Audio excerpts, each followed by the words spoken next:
A lot of this isn't going to make sense to you, and I'm sorry about that. I'm just going to start at the beginning, with the house.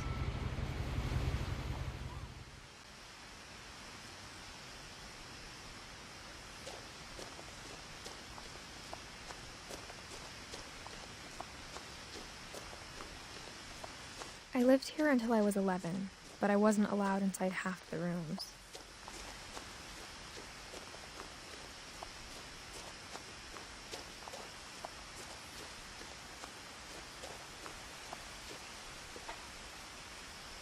Inside the mailbox were bills from 7 years ago, marked urgent, open immediately.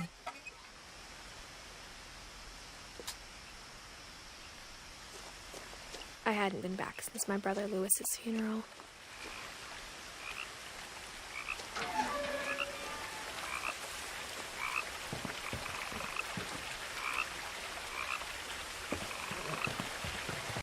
In her will, my mother left me a key, but didn't tell me what it unlocked. Maybe she thought I'd know, or she thought that the mystery would be enough to bring me back.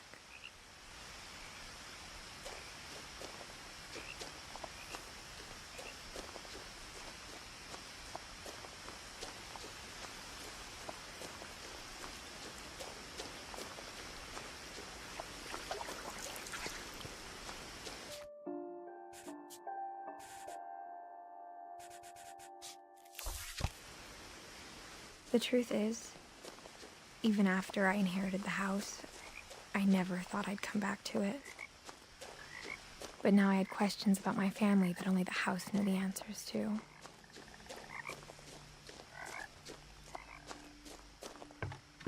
The woods around the house have always been uncomfortably silent, as if they're about to say something but never do.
The house was exactly like I remembered it, the way I'd been dreaming about it.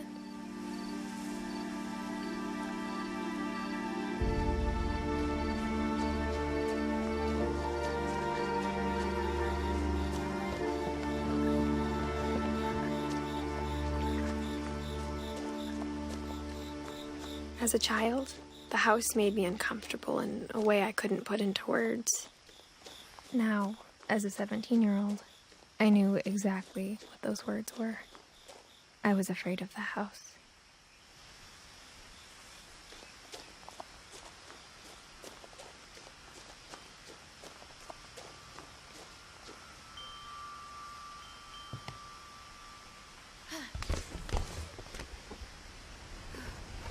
Crawling through the doggy door used to be a lot easier when I was 11.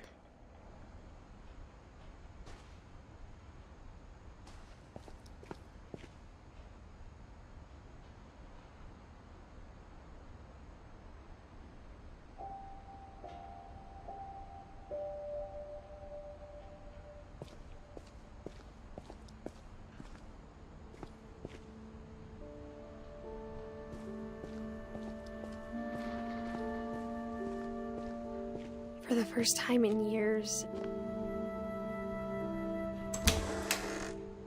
I felt like I was home.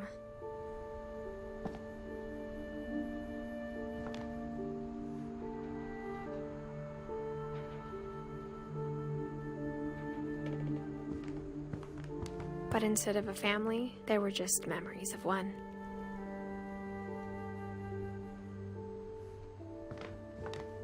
Like how after Louis started working at the cannery, we all got sick of eating salmon.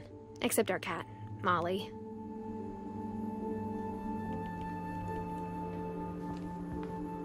Or how only one restaurant would deliver to our house, so we had Chinese a lot.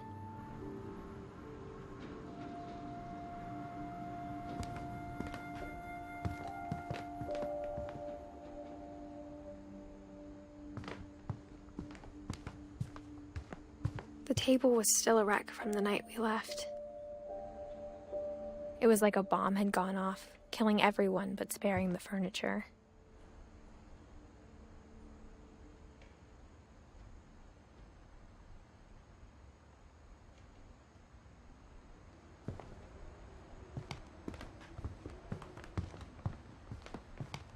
My mom was the only one of us who could imagine Great-Grandma Edie living in a nursing home.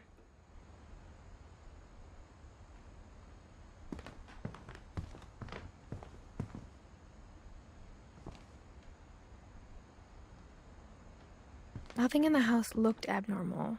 There was just too much of it, like a smile with too many teeth.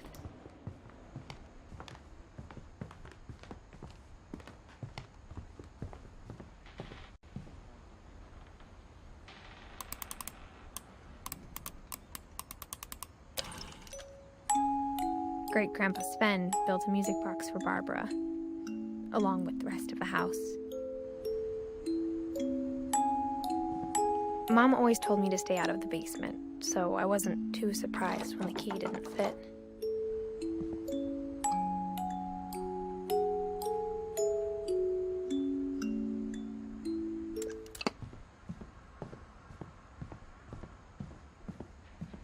My mom wasn't much of an optimist, but she never stopped believing that my brother Milton was alive. A lot of things got left behind in the whirlwind of that last night.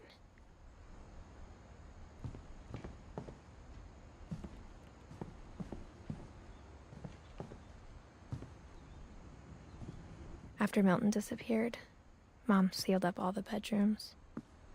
Then Edie retaliated and drilled peepholes.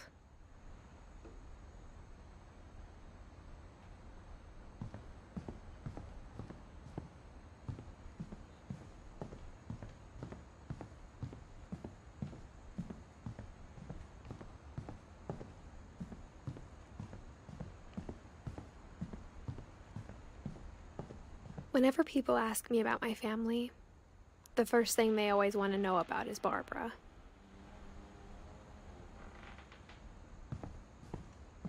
Edie's father, Odin, built the original house.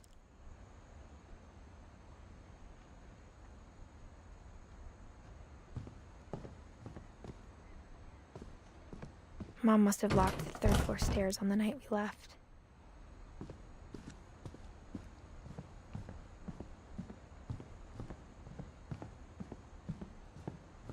I spent a lot of time playing in Great Uncle Walter's room. I think my mom sometimes regretted not sealing it up.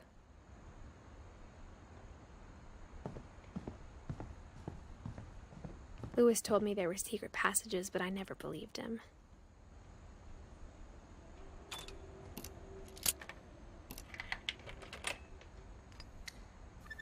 Turns out, my mom was really good at keeping secrets. Now it was time to find out what my mom had been afraid of.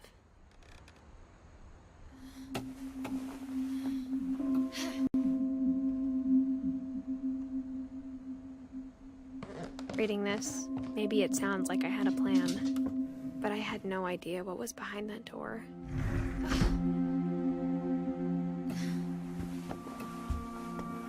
Just like I had no idea where all this was gonna lead.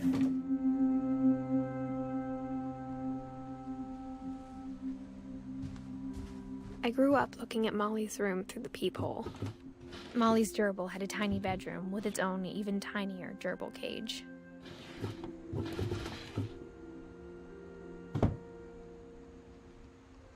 Being inside for the first time, I felt like I'd stepped behind a painting.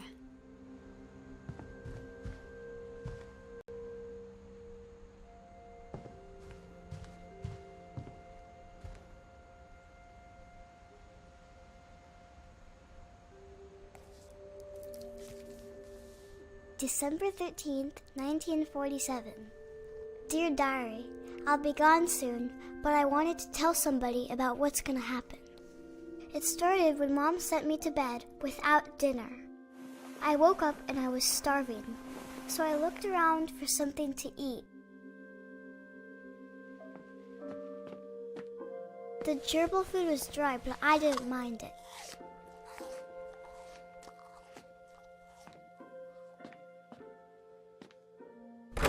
Mom, can I come out now? Sweetheart, it's late. Go to sleep.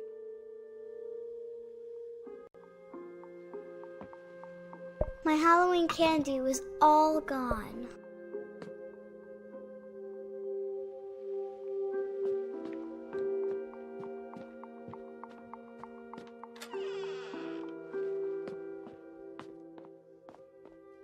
I ate a lot of things that night.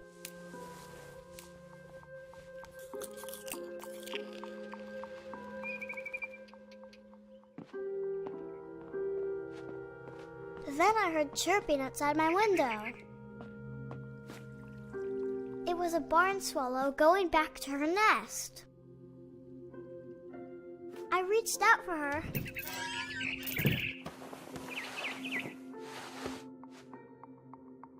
And suddenly, I was a cat.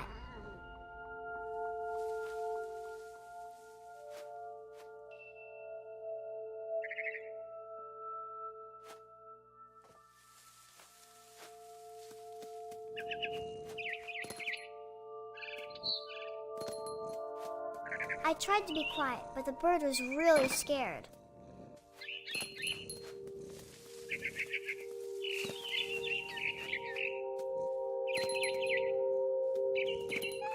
Mom and Dad didn't even look at me.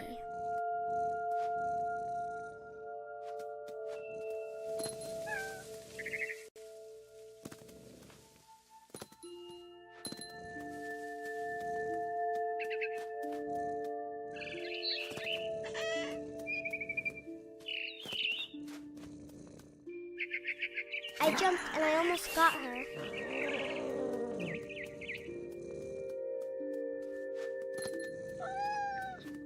I could tell she was getting really tired.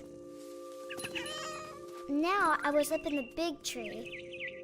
I promised Dad I wouldn't climb it anymore. All I cared about was eating that mama bird. I gobbled her up. And suddenly, I was an owl. First, all I heard was the wind. Then I heard little teeth nibbling in the grass.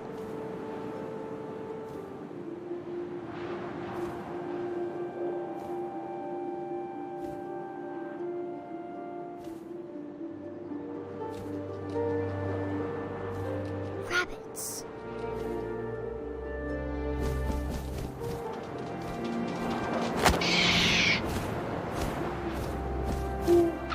I imagined his face looking up and seeing mine through my talons.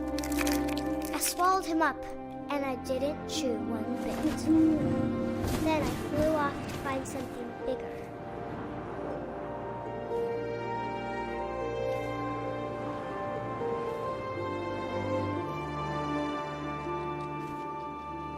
A mama rabbit.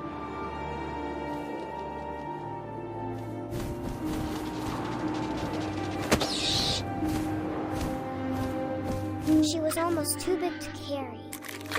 I started choking, but I couldn't stop eating. And suddenly, I was a shark.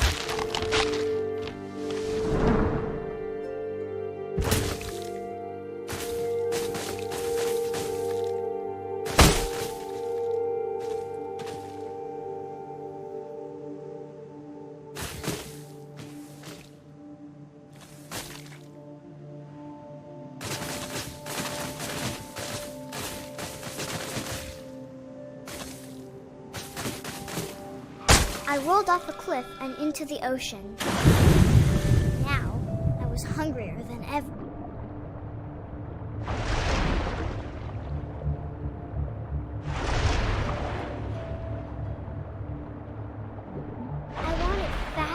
juicy seals.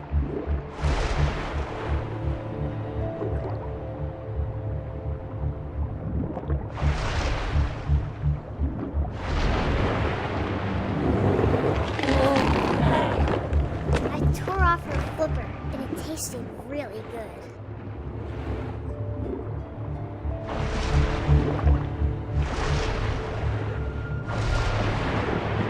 Grabbed on tight.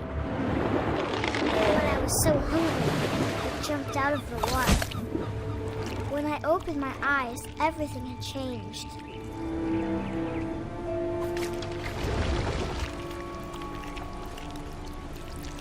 Now I was a monster, and I smelled people everywhere.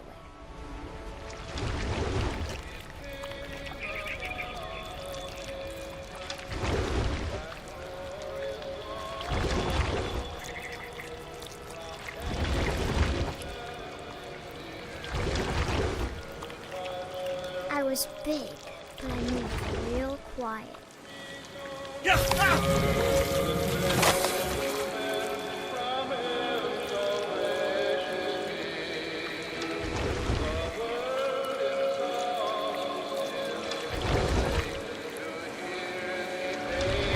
I wanted to stop, but also I didn't.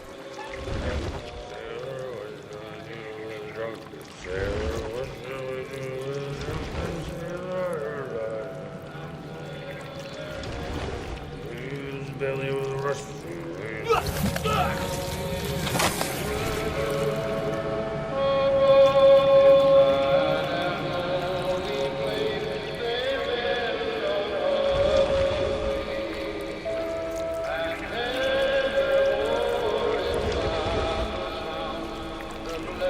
After the last passenger, I was still hungry.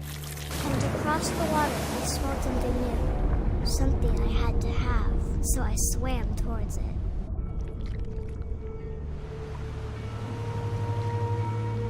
I slithered onto the sand, and the good smell went into an old pipe.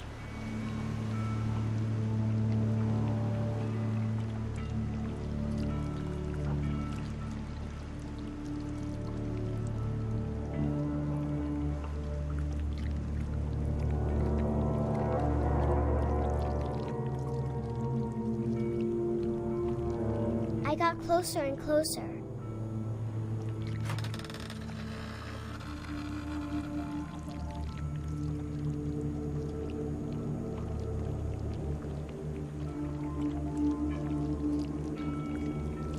All my stomach started growling. And suddenly, I was me again. I held my breath for a long time, but I couldn't hear anything. I think it's waiting for me to fall asleep. But it's not going to wait much longer. It needs to feed, and we both know I will be delicious.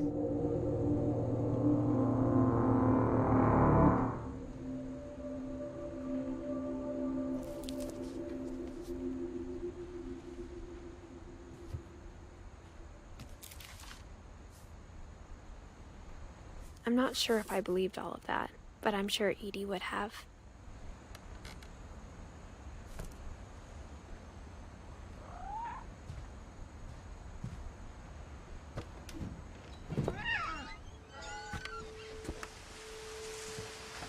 This will be obvious later, but my mom never told me any of these stories.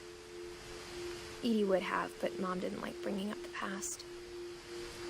Though, when we adopted a stray kitten, she was the one who named it Molly.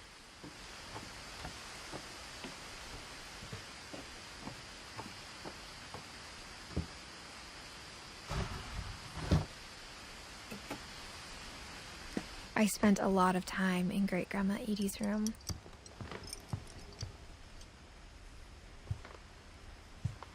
Edie gave a big interview about a mole man living under the Finch house.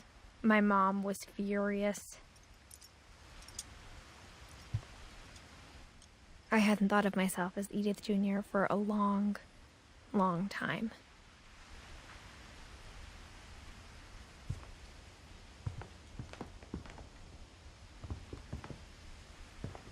One summer, they evacuated the island, but Edie refused to go. For a few weeks, she was a celebrity. When Edie told people Sven was killed by a dragon, she could also have said he was building a dragon-shaped slide that collapsed. She could have, but she didn't.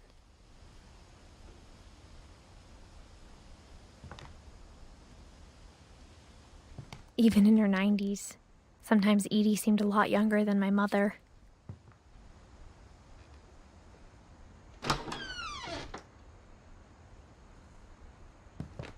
The only trace Grandpa Sam's first wife Kay left on the house was the pink bathroom. It was a pretty big trace.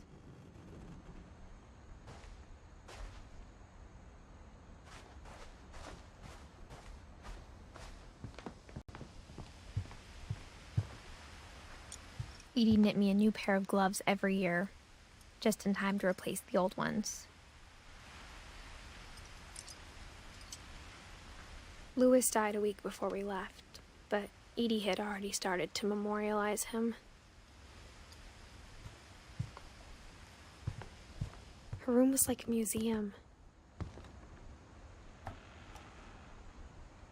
For 500 years, the Finches have been famous throughout Norway for their fortune and misfortune. Odin Finch buries the latest victims of the family curse, his wife Ingeborg and their newborn son, Johan. On January 7th, 1937, he set sail with his family and his house, hoping to leave the curse behind. But 40-foot waves off the coast of Washington send the house and Odin to the bottom of the sea. Odin's daughter Edie, with husband Sven and baby Molly, step ashore on their new home, Orcas Island. Odin Finch is the first to be buried in the new family cemetery. His daughter Edie is already dreaming of a new Finch house.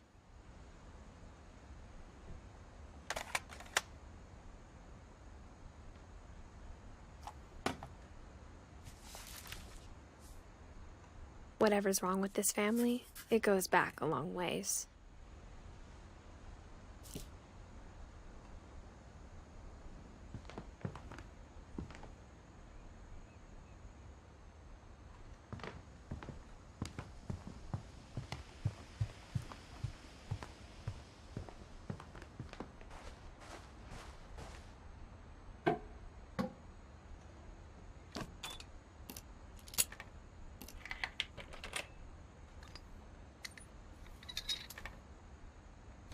There's a secret in this bathroom. It's in the last place you would look. It isn't in the cupboard. It's hidden in this book.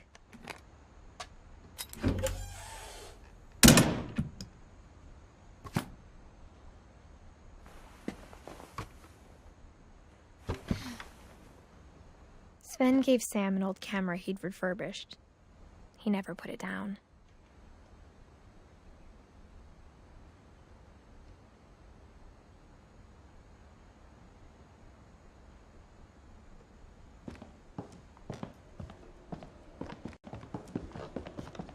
From the paintings on the wall, it was clear my brother Milton had been here before me.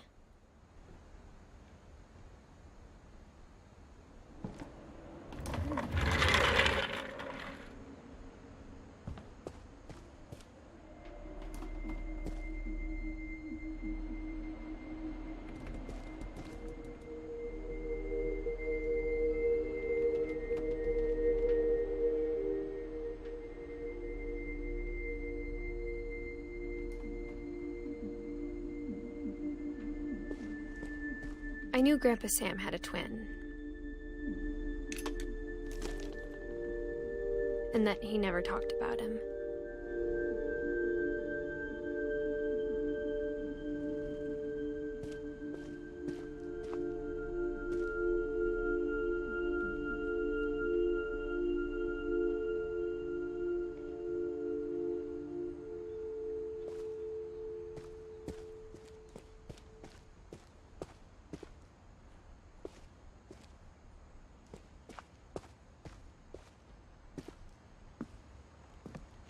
I guess my grandpa didn't like history any more than my mom did.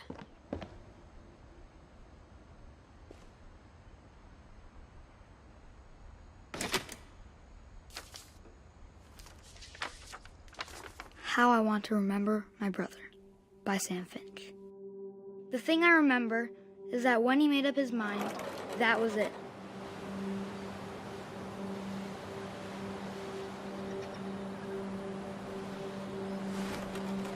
My brother said he'd die before he ate another mushroom, and he did. At Barbara's funeral, he swore he'd never be afraid again, and he wasn't. I think Calvin always wanted to fly. Sam! Calvin! Dinner's ready! Coming! But that day, he finally made up his mind to do it. I told him going around was impossible. Maybe if I hadn't said that, Calvin! I'm not gonna tell you again! maybe if the wind hadn't picked up, then maybe he'd still be here. But I doubt it. I think he'd already made up his mind. That's what I want to remember about my brother.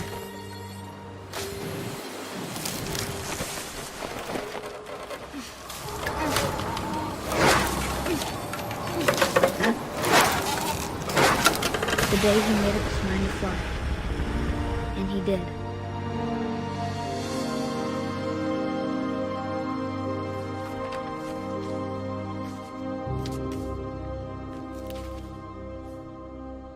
Calvin's story felt strangely familiar. When I was younger, I remember trying to do the exact same thing.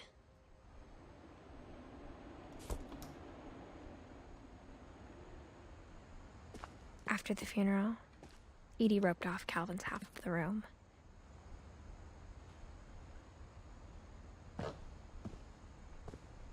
Mom said Grandpa Sam enlisted at 18 and never set foot in the room again.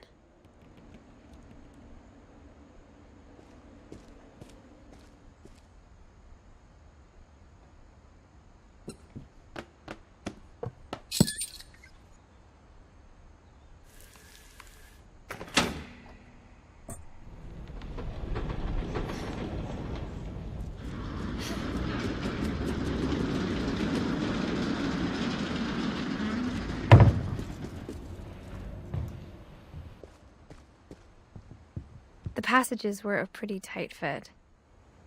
They'd obviously been built for smaller hands and bellies.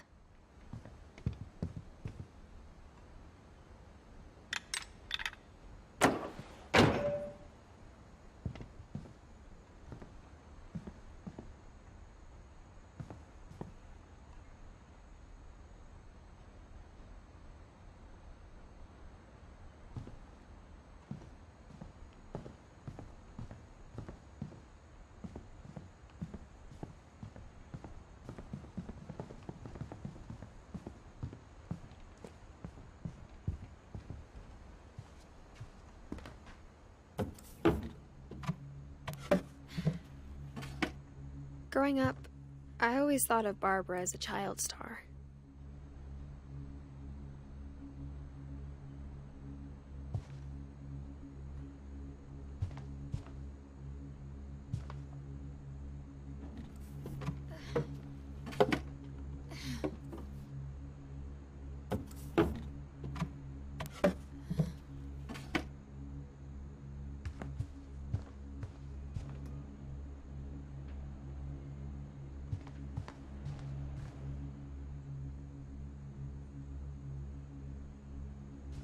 I never thought about how hard it must have been for her afterwards.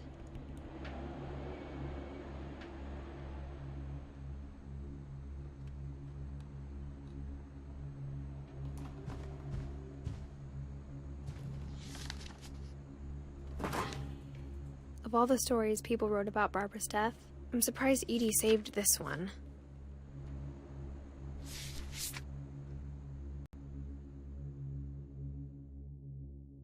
Old Jack here with another ghastly tale inspired by America's most unfortunate family.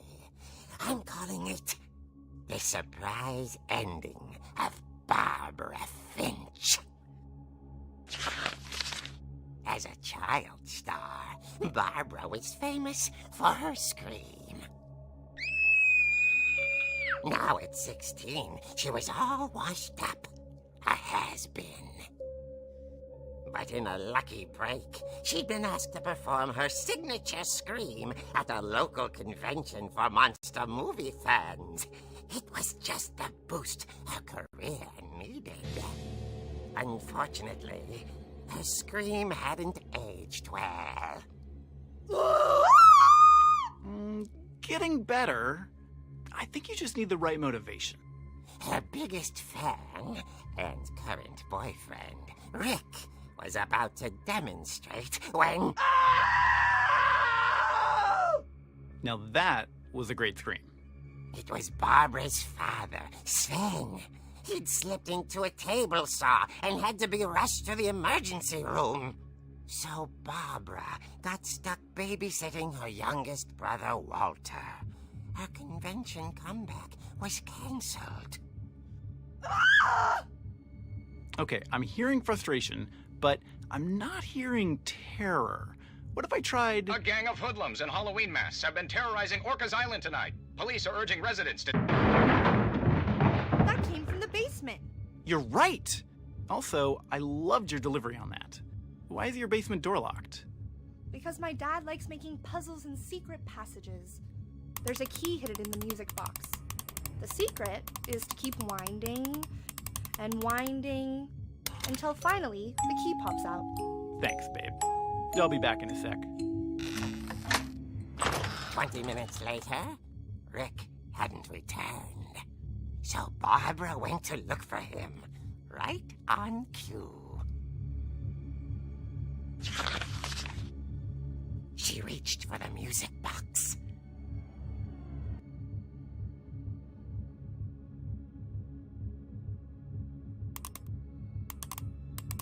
And as she wound the key, she listened for Rick, but the house was silent.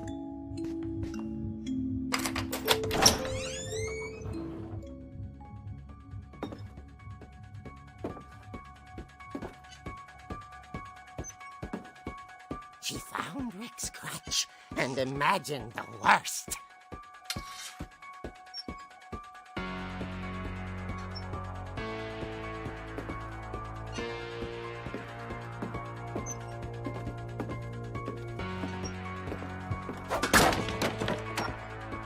The gang's leader is the infamous Hookman killer, Dr. Carl Hamill, who impaled and then ate his family 10 years ago tonight.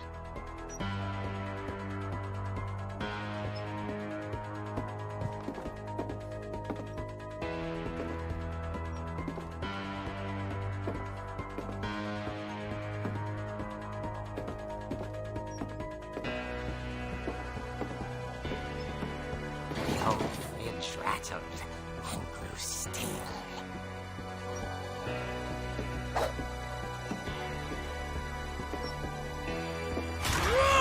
Oh dear!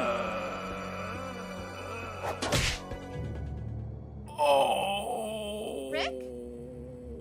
Barb, relax. I was just trying to scare you to help you find your scream. Well, I'm not scared, Rick. I'm furious. Then act furious. All I'm getting from you now is that you're hurt and confused and She threw him out, but she kept a little something to remember him by. Barb, have you seen my other crutch? And she was still holding it when she fell asleep watching the late picture show. Hours later... Barbara! Walter, what's going on up there? Ah! Okay, I'm coming up, but if this is a trick, you're dead, Walter.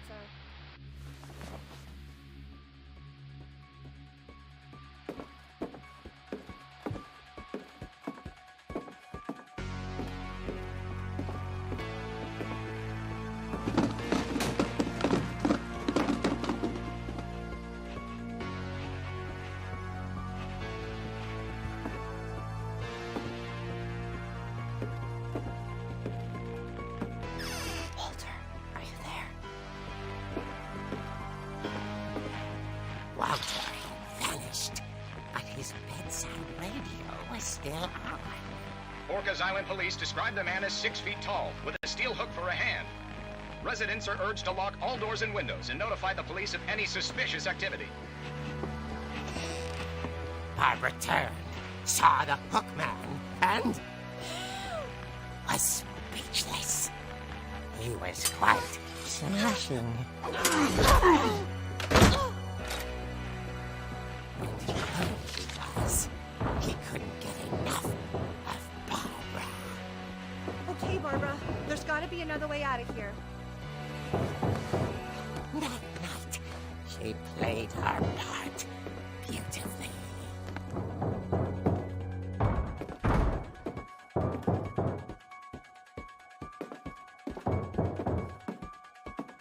Molly's door hadn't been opened in years. The hinges groaned.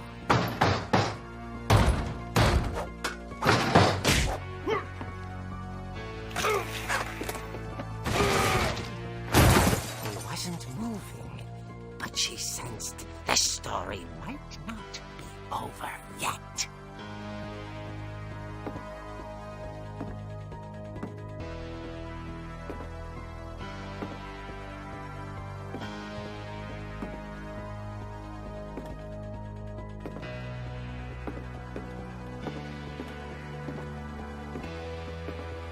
The hookman had vanished. She listened for his breathing, but all she heard was...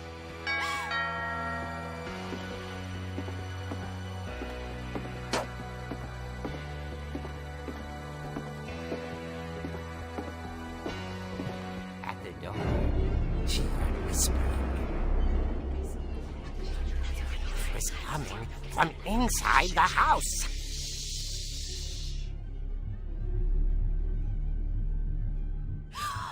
Oh dear. The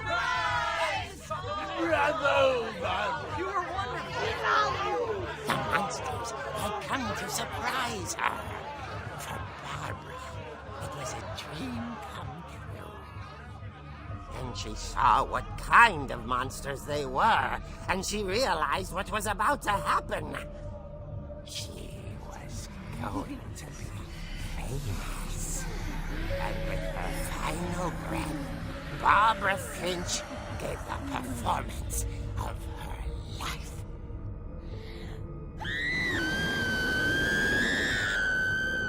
I wasn't there myself, but I hear Barbara was magnificent. Poor girl. She had a taste for stardom. But unfortunately, so did her fans. Of course, the police blamed it all on poor Rick, who disappeared the same night. And little Walter, hiding under his bed the whole time. He took it all pretty hard, but that's another story. As for Barbara, tucked inside the music box was all they ever found of her. Her ear. Now that's what I call a real eerie tale.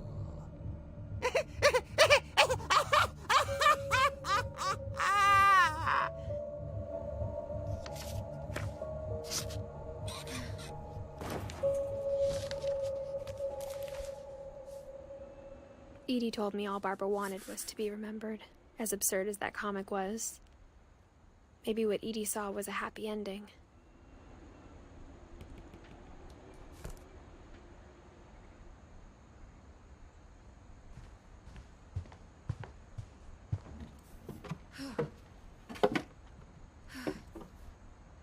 I guess now I know why Mom didn't like me playing with the music box.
Mom said the basement was off limits, unless I wanted another tetanus shot.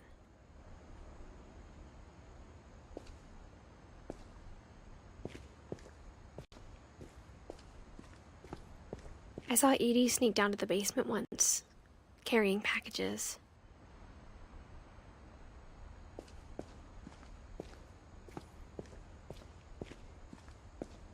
I thought maybe she was hiding presents.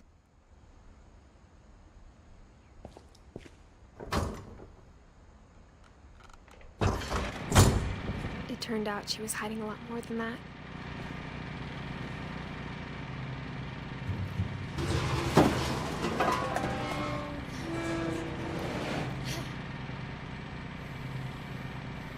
I remember asking Mom once about where Walter had gone. She said after Barbara died, he got as far away as he could.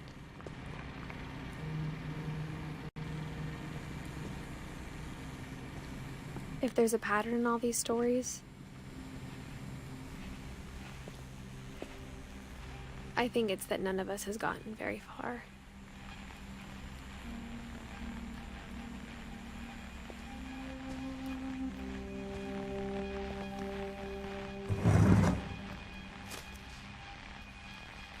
Goodbye, everyone.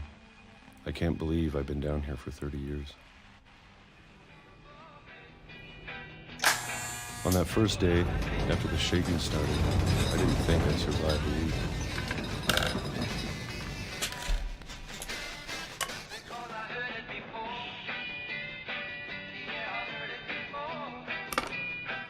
But after a few days, I settled into a routine.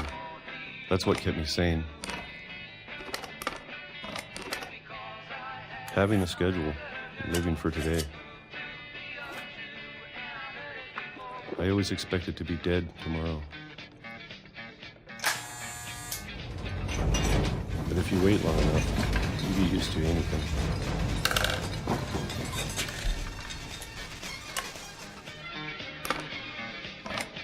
Even a monster on the other side of a door starts to feel normal. Almost friendly.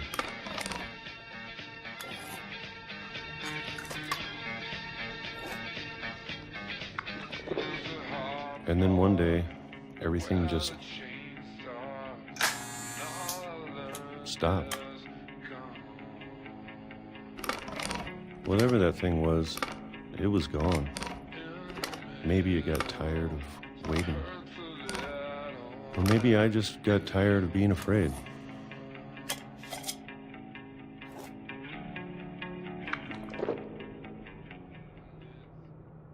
It's been a week now. The longest in 30 years. I'm done waiting. I have to leave while I still can.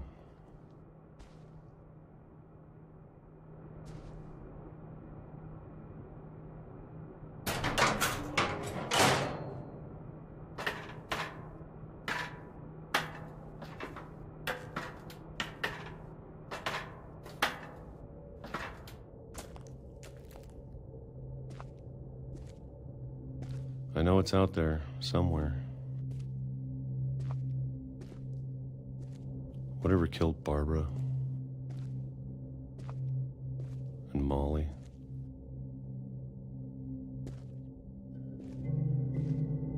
and Calvin.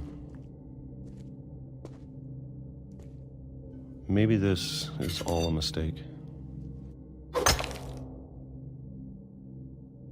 But I need to stop living the same day, even if it kills me.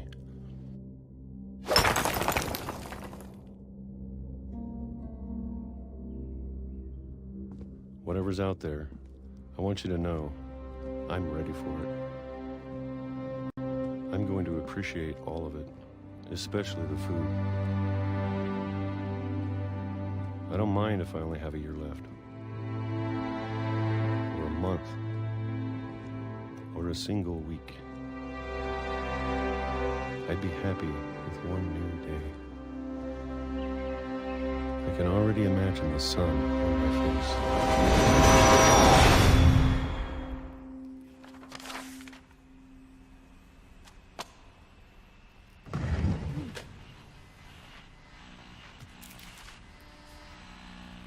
Walter died when I was 6. I can't believe my mom never told me he was down here.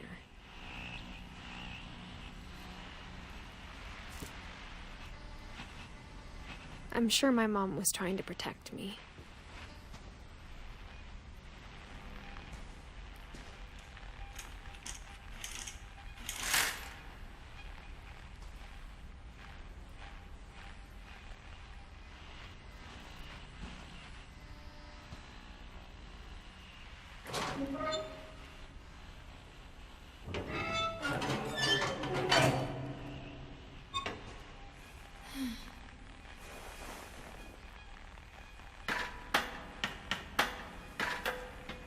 Maybe she was afraid I'd end up like Walter.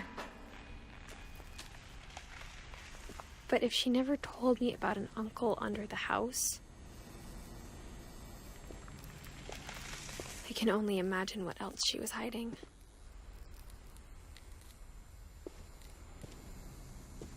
I don't want to make the same mistakes she made.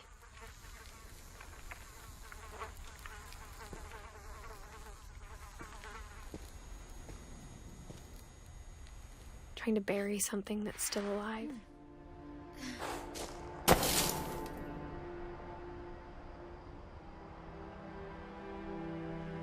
Now that there's only one of us left, or maybe 2, I thought it was time I heard the stories for myself and found out what happened to everyone else. But now I'm worried the stories themselves might be the problem. Maybe we believed so much in a family curse, we made it real.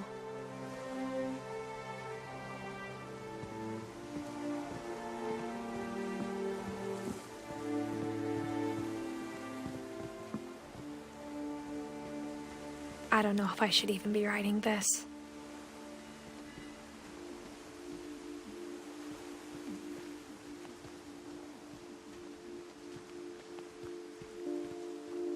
Maybe it'd be better if all this just died with me.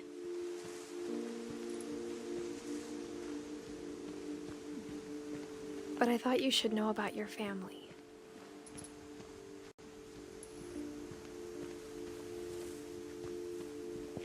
And the history you're a part of.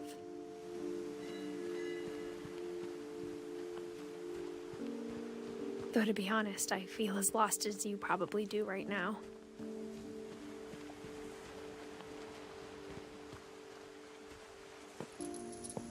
I think the people in these stories believed them, for what that's worth.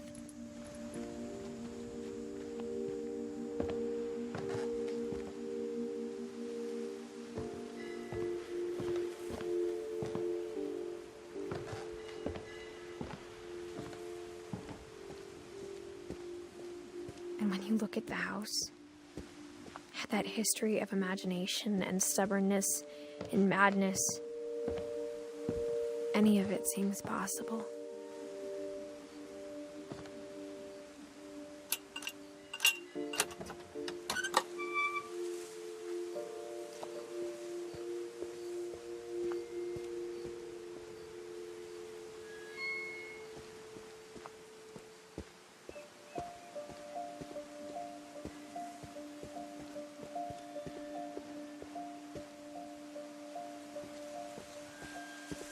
I think we've been surrounded by death for so long, we've just gotten used to it. What kind of family finishes building a cemetery before starting the house?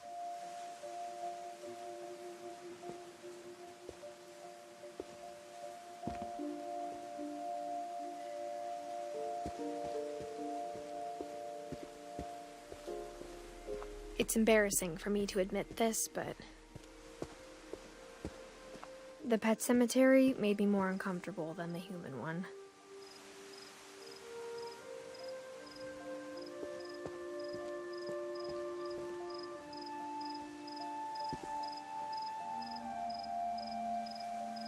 Three of the gerbils are mine, and 2 had been my fault.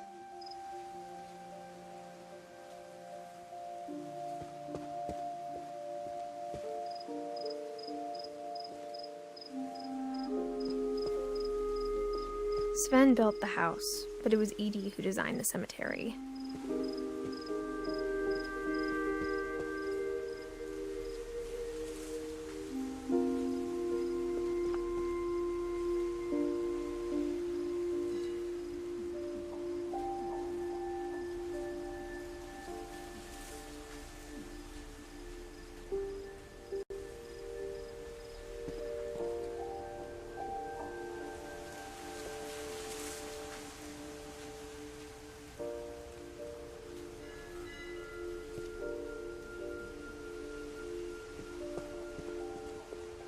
I'm sure Odin's monument had been Edie's idea.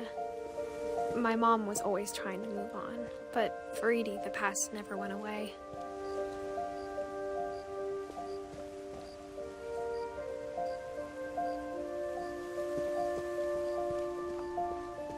She could see it poking out of the water at low tide.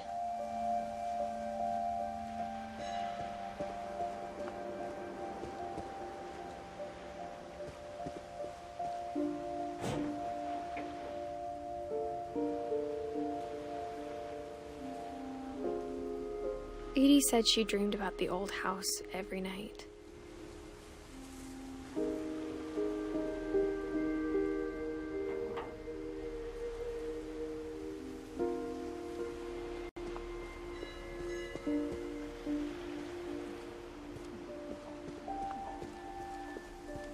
Edie's side was always easier for me to understand. But the older I get, the more I can see where my mom was coming from. Her dad had been pretty strict, but it wasn't enough to save her brothers. She was just trying to do better.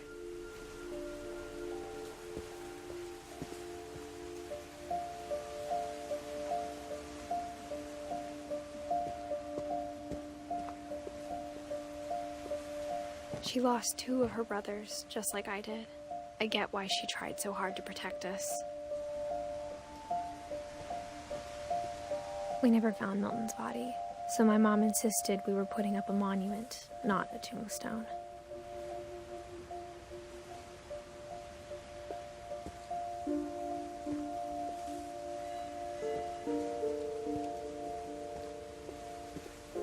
There's so many things I wish I could ask my mom now. Part of me thinks this is what she wanted all along. For me to come back someday and find everything out for myself.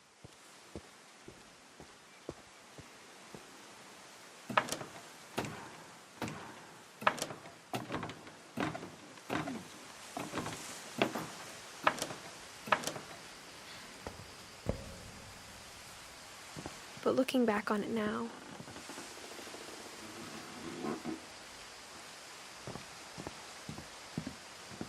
if she told me there was going to be so much climbing, I never would have come when I was 22 weeks pregnant.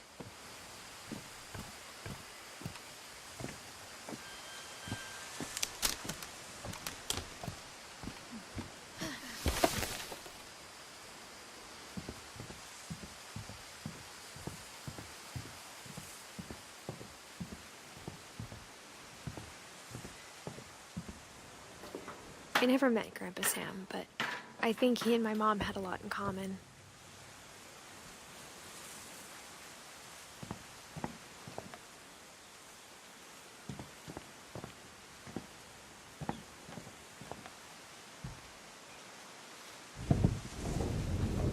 They were both pretty intense.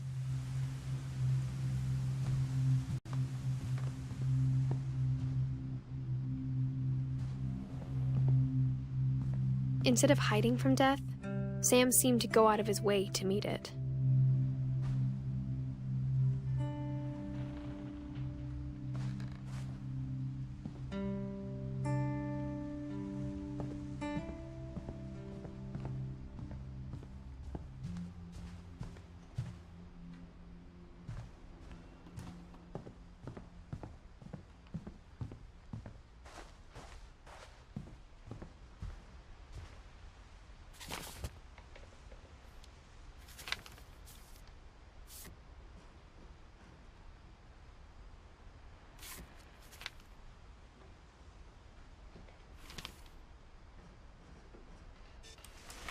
Dawn, I promise, you'll never forget this weekend. Yes, sir. These memories are gonna last a lifetime. Am I gonna have to shoot anything? It's a hunting trip, Dawn. Shooting is strongly encouraged. Perfect. It's gonna rain the whole weekend, isn't it?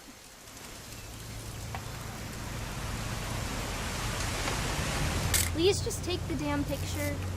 Hey, language. Did you want to get a picture of me or what?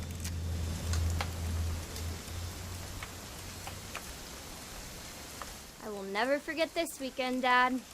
That's the spirit. Okay, got it.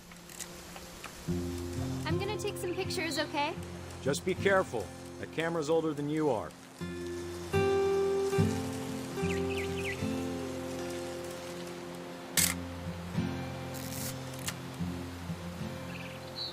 You're right, Dad. It's starting to clear up. Still freezing, though.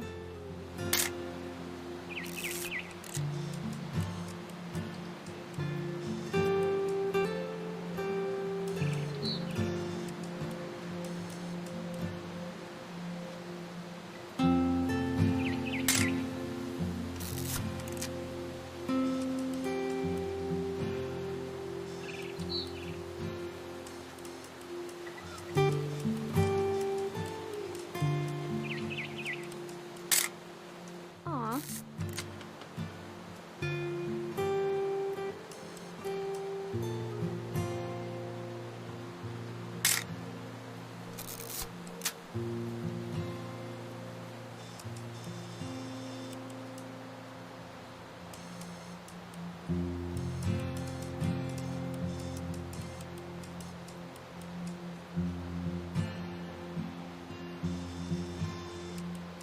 Definitely should not have drunk all that coffee. Hold still. Hey! That's a keeper. I'm just saying, I'm not always gonna be here, Don. You'll need to remember this stuff, if you want to survive. I'll be fine, Dad. You know who else thought he was gonna be fine? Some guy who died. Don, I'm being serious. I know, Dad. You're always serious. Doesn't being out here make you want to chill out? Well, to tell you the truth, I haven't been out here in 20 years.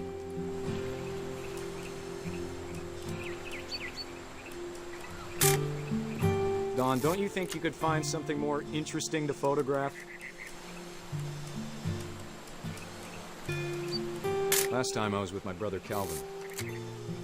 Man, that was a great trip. Your grandpa Sven taught us how to fish, how to build a fire.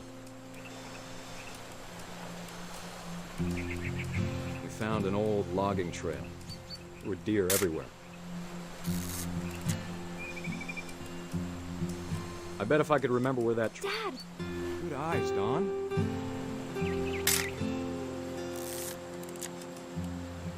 Before you take the shot, let me get a picture of you. Dad, I... Just breathe. Turn off your imagination. Focus on your target.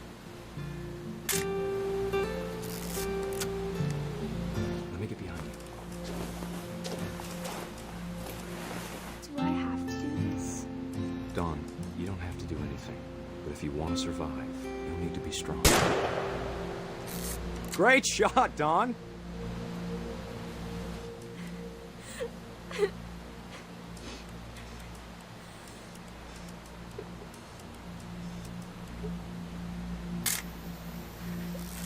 I'm proud of you, Don. Always remember that, okay?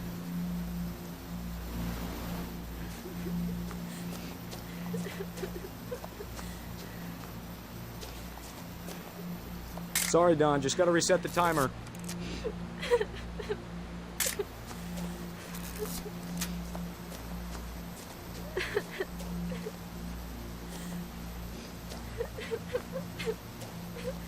Dad, it's twitching.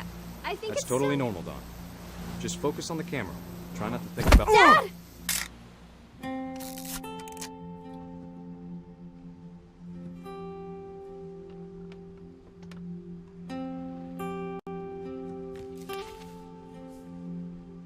Of all these stories, that's the one I wish most that my mom had told me.